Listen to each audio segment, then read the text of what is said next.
It's a homecoming edition of the Spartan Sports Zone, and this week we'll look back at the game that surprised the city as NSU hosted ODU for the first time in football. We're also checking with Boeing as they hosted the Hampton Roads Invitational, and the volleyball team as they get set for the stretch run going into the conference tournament. We'll also recap the MEAC Cross Country Championships that took place over the weekend.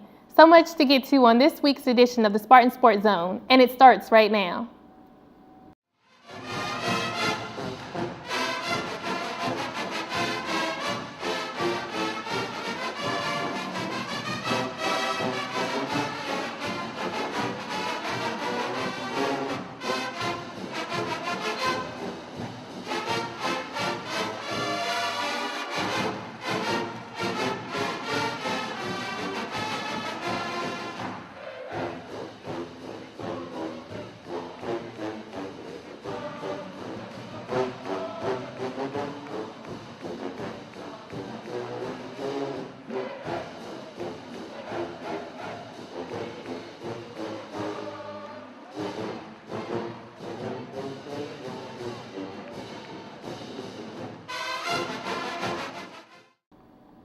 Hello and welcome back to NSUSpartans.com, fueled by Gatorade for the Spartan Sports Zone. I'm Ross Gordon, the play-by-play voice of the Spartans, joined by Assistant Sports Information Director Mike Bello and Sports Information Assistant Chandrea Lee.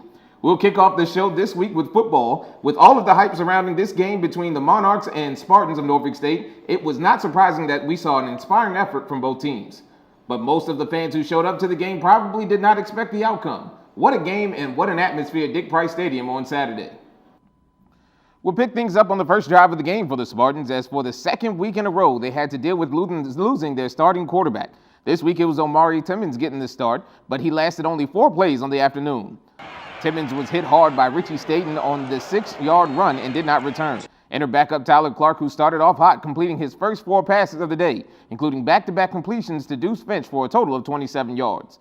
Finch moved the Spartans on the ground as well on the first drive, getting down to the ODU 23 on a 12-yard run. The Spartans eventually settled for a Cameron Maru 24-yard field goal to give NSU its first points all year in the first quarter of a game. ODU answered quickly, though, as quarterback Taylor Heineke orchestrated a 12-play drive aided by a pass interference call, which would set up the first of 3 touchdown passes for Heineke. On the first one, he hit Antonio Vaughn for a 20-yard score to give the Monarchs a 7-3 lead. Action stalled for both teams offensively until the 2:16 mark in the first quarter. Heineke again hooked up with Vaughn, this time for 10 yards, and then found Blair Roberts for 33 yards to get to the NSU 19-yard line. NSU's defense held, forcing a 30-yard field goal attempt by Jared Brown, who knocked it through to give ODU the 7-point advantage. That takes us to the second quarter as the Monarch offense stayed hot. After a 3-and-out by the Spartan offense, Heineke kept the drive alive with a 4th down run of 7 yards to get the NSU 28-yard line.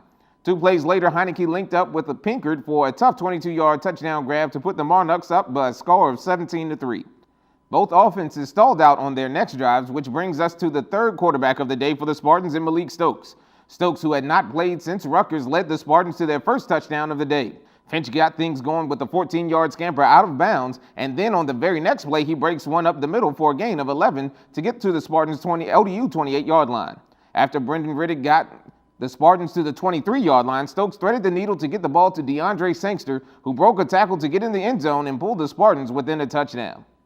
The Monarchs tried to answer, but on a 1st and 10 from the Spartan 16-yard line, Vaughn was hit in the backfield by Marcel Coke for a 9-yard loss. Then on 3rd and 19 from the Spartan 25-yard line, Brent Singleton came up with a big 9-yard sack, which forced an errant 51-yard field goal attempt by Brown to keep it a 1-score game going into the break. ODU got the ball to start the second half and drove into the NSU territory. But again, the defense of the Spartans would come up big. On 1st and 10 from the NSU 34, Lyndon Trail got into the backfield and sacked Heineke for a 6-yard loss, which would force an ODU punt by Heineke. That punt fell into the hands of Keenan Lambert at the NSU 17-yard line, and Lambert returned it all the way to the ODU 21-yard line to set up the game-tying score. Stokes ran for 11 yards to get NSU going, and 1 play later, Finch plowed his way into the end zone from 10 yards out. For Stokes, this was a game that allowed NSU to right the ship for the rest of the season. I think it was a game that kind of got us back on track as far mentally as a team. Obviously losing a couple games and then kind of kind of working our own way out of the playoff hunt. I mean, you can easily get depressed and fall back, but I think just come out and competing like we did on Saturday, it just made us realize that the season's not over yet, and we still got an opportunity to still win out and win 4 games and still end off with a decent season.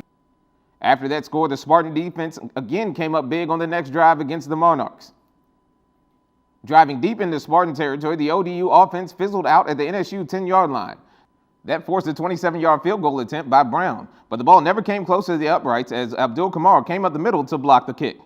In the fourth quarter, the Spartans capped off a 17-play, 80-yard drive with quarterback sneak by Malik Stokes on 4th and 1 from the 2-yard line.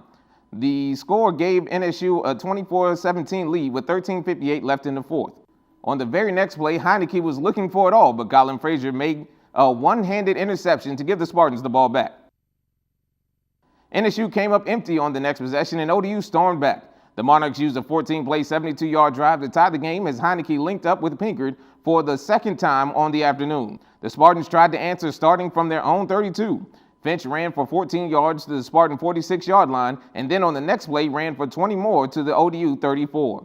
2 plays later, Stoke rushed for 12 more to get to the ODU 24-yard line. That set up a 40-yard attempt by Maroof, which was blocked to give ODU the ball back with 3:01 to go. With time winding down, Heineke led the ODU offense to the Spartan 7-yard line. That set up Brown's 24-yard game-winning field goal with no time left on the clock. Despite the loss, head coach Pete Adrian believes the Spartans learned something about themselves as a team that can carry them forward.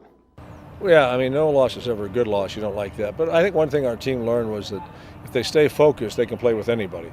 And they certainly proved that on Saturday. We had a real good practice last week. We really were focused on Friday night. We were focused all day during the ball game. And that's what it's going to take for us to win football games. So if we do that and stay focused, I think we've got a good chance to finish really strong. Coach Bobby Wilder also praised the Spartans for their play on the day after holding his high-powered offense to 27 points. Norfolk State played a hell of a football game. They did a great job. This is not about what happened to us last week at Pittsburgh. This is about Norfolk State playing an outstanding football game and competing the entire game. The Spartans return to action on this Saturday for homecoming. We'll take a closer look at the Florida A&M Rattlers coming up later in the show. The MEAC Northern Division is now a complete free-for-all after a wild weekend, and the Norfolk State volleyball team was right in the middle during a trip to Baltimore to take on Morgan State and Coppin State. It all started on Friday as NSU took on the Bears. Morgan State handled NSU easily in the first set before the Spartans came back to win sets 2 and 3, 25-20 and 25-23. The Bears stayed alive by winning the fourth set before the Spartans came back late in the fifth set to win the match. Senior Gota Yanko-Skata led all players with 22 kills, while fellow senior Corlai Drama added 10 kills and hit .364. From there, it was on to Coppin State on Sunday. The Spartans were headed to a win after taking the first 2 sets by scores of 25-19 and 25-23. The Eagles stormed back, winning the next 2 sets 25-19 and 25-13 to set up the fifth and deciding set. But after winning their last 3 5-set matches in conference play, the Spartans came up short this time with a 15-11 loss to Coppin State. Yanko-Skata and Jurema again led Norfolk State on the offensive side of the ball.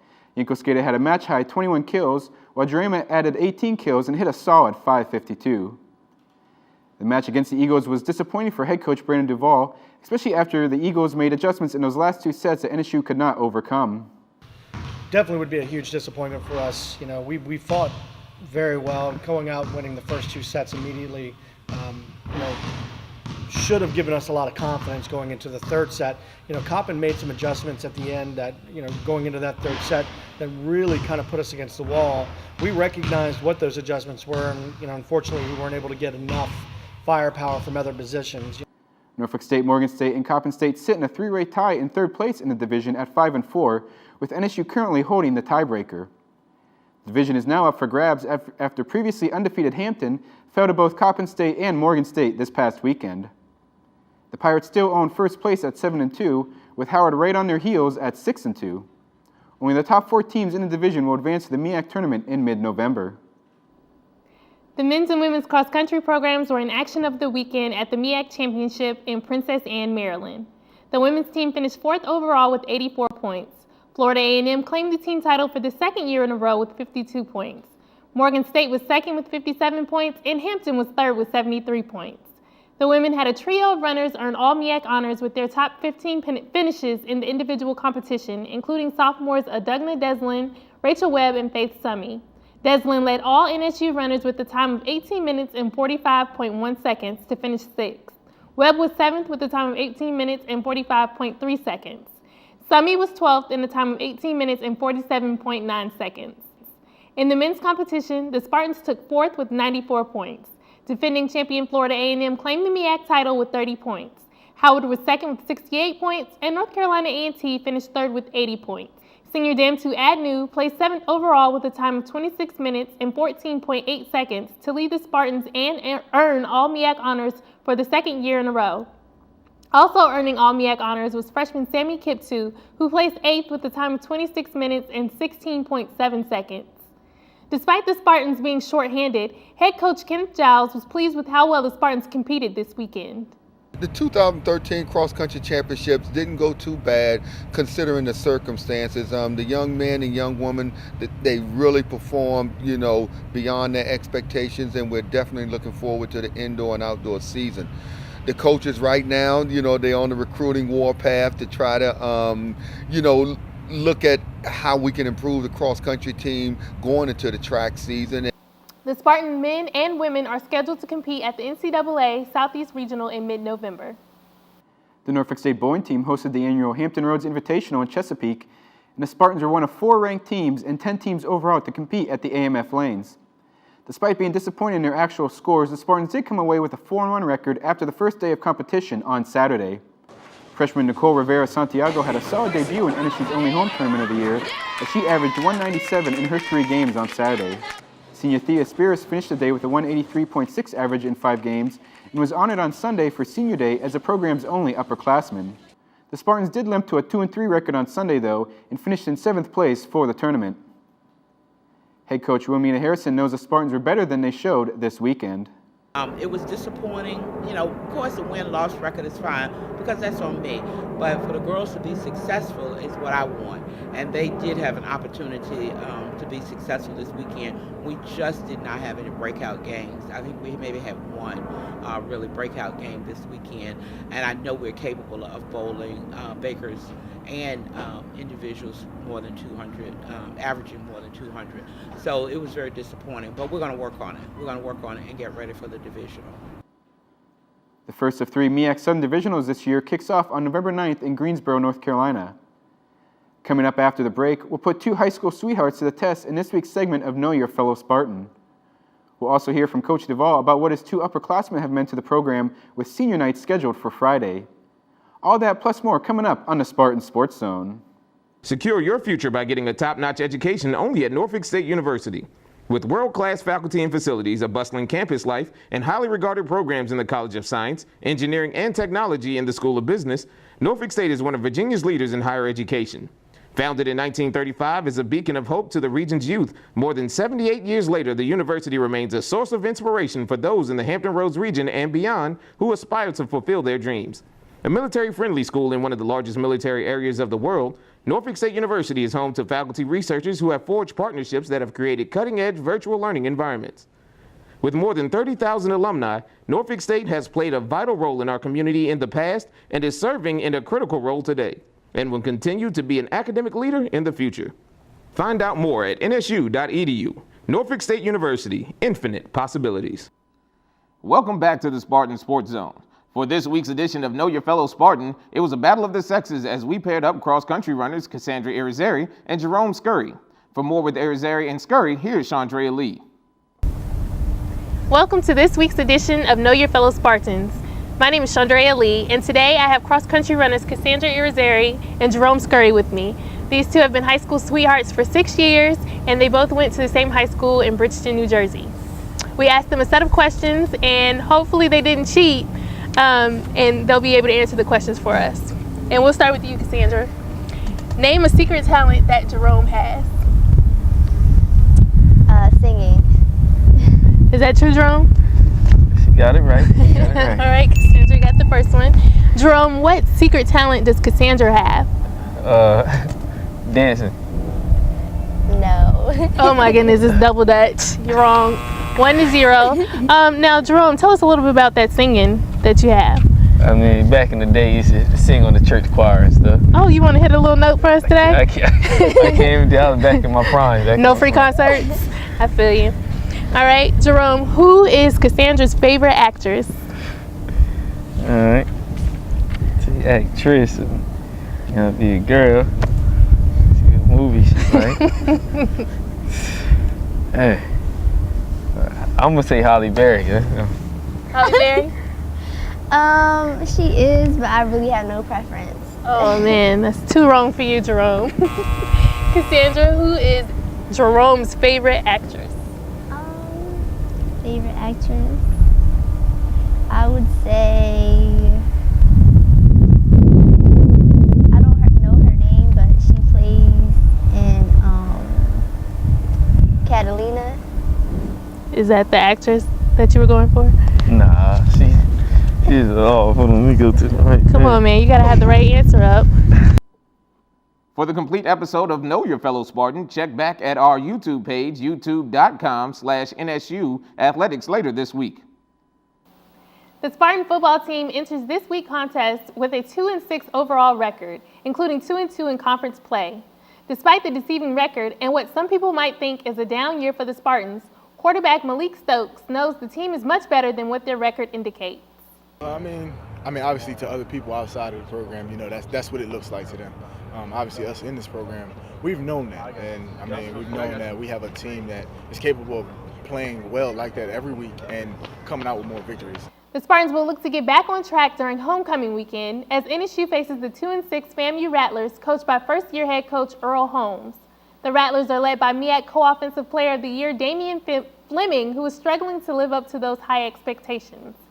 This year, he has completed 96 of 178 passes for 896 yards, averaging only 112 yards per game with 6 touchdowns and 12 interceptions. The offense as a whole has struggled to move the ball, averaging just 218 yards of total offense, including 106 on the ground. Tariq McBurst leads the team with 34 rushing yards per game. The defense was one of the best in the league last year and is having a solid season thus far for defensive coordinator and former Pittsburgh Steeler Levon Kirkland. The unit as a whole gives up 340 yards a game, but they are very active defense. John Ojo leads the team with 56 tackles, including 4 tackles for loss.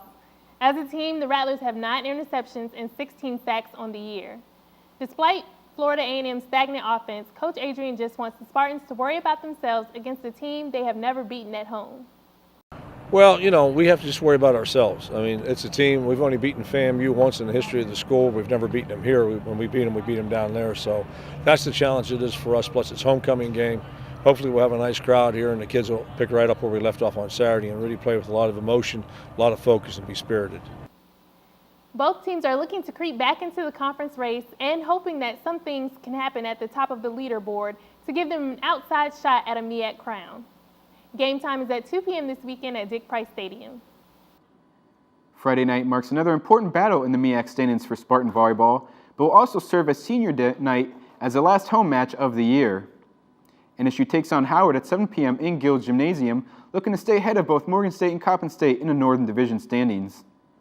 The Bison are coming off a pair of wins over UMES and Delaware State last weekend that ran their overall record to 18-8 and their MEAC record to 16-6-2. But before the match gets going, NSU will honor seniors Goda Yankoskeda and Coralie Jurema, a pair of junior college transfers who arrived at NSU last year and were instrumental in the Spartans finishing with their best record ever in Division I. The two players have carried the NSU offense recently, with Yankoskeda coming off back-to-back 20-kill matches. She currently leads the team with 3.0 kills per set. Jurema, meanwhile, has hit better than 350 in 4 of the last 6 matches and currently ranks 3rd on the team in total kills. Coach Duvall is pleased to be able to honor his seniors, although he knows that the Spartans will have their work cut out for them in filling their shoes after this year. Both of them are huge for our program right now. Both of them are putting up tremendous numbers. They've gotten better as the season gone on. They've led by example. They've done every single thing that we need an upperclassman and a leader to do. And unfortunately, with them graduating, we've got to find somebody to replace their shoes. I think we have a lot of great young talent, but it's definitely going to be a huge hole, huge shoes to fill. Following Friday's contest, NSU will head to American University next Tuesday for the team's last non-conference matchup this year. The women's basketball team will open the season on Monday with an exhibition game against Virginia Wesleyan. The game will begin at 6 p.m. in Joseph Eccles Hall. Come out and support your Spartans. Check back during next week's show for a more in-depth look at both basketball teams. It's now time for this week's top 3 performances. Coming in at number 3 is senior Goda Yanko Skater. The outside hitter had 22 and 21 kills in last week's matches, part of a stretch in which she has greatly increased her offensive production and carried NSU during MEAC play. Our number 2 performer is sophomore runner Adugna Desolin. She placed 6th overall with a time of 18 minutes and 45.1 seconds to help the Spartan women take 4th overall at the MEAC Cross Country Championships. It's a marked improvement of 6 spots from their 2012 finish. And our top performer this week is quarterback Malik Stokes. The sophomore was forced into action against ODU after an injury to starter Omari Timmons. Although his final numbers weren't spectacular, Stokes rallied the Spartans with both his arm and his feet to a near upset of the Monarchs. Thank you for joining us this week. And just as a reminder, you can listen to the football game against Florida A&M live, beginning with the pregame show at 1:30 p.m. on WXTG 1490 AM The Game, as well as Hot 91.1 FM. You can also follow the live stats and watch the live video stream for volleyball, football, and basketball at NSUSpartans.com. The cost of the video feed is $5 for volleyball and basketball and $8 for football. And that will once again do it for this week's edition of the Spartan Sports Zone. As always, we'd like to thank the Department of Video and Media Productions and Chantel Coates for all of their help. I'm Chandrea Lee. And I'm Mike Bello. I'm Ross Gordon. Thank you for tuning in and see you next week.